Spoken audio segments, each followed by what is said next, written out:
পরিচয় রবীন্দ্রনাথ ঠাকুর। একদিন তরিখানা থেমেছিল এই খাটে লেগে, বসন্তের নূতন হাওয়ার বেগে। তোমরা শুধায় ছিলে মোরে ডাকি, পরিচয় কোনো আছে নাকি, যাবে কোনখানে? আমি শুধু বলেছি কে জানে। নদীতে লাগিল দোলা, বাঁধনে পড়িল টান, একা বসে গাহিলাম যৌবনের বেদনার গান। সেই গান শুনি কুসুমিত তরু তলে তরুণ তরুণী তুলিল অশোক। মোর হাতে দিয়ে তারা কহিল, এ আমাদেরই লোক। আর কিছু নয়, সে মোর প্রথম পরিচয়।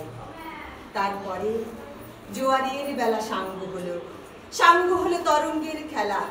কোকিলের ক্লান্ত গানে বিস্মৃত দিনের কথা অকস্মাৎ যেন মনে আনে। কনক চাপার দল পড়ে ঝুড়ে, ভেসে যায় দূরে। ফাল্গুনের উৎসব রাতির নিমন্ত্রণ লিখন পাতির ছিন্ন অংশ তারা অর্থহারা।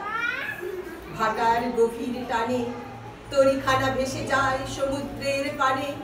নূতন কালের নবযাত্রী ছেলে মেয়ে শুধাইছে দূর হতেছে, সন্ধ্যার তারার দিকে বহিয়া চলেছে তরণীকে। সেতারেতে বাঁধিলাম তার, গাহিলাম আরবার, মোর নাম এই বলে খ্যাত হোক, আমি তোমাদেরই লোক। আর কিছু নয়, এই হোক শেষ পরিচয়।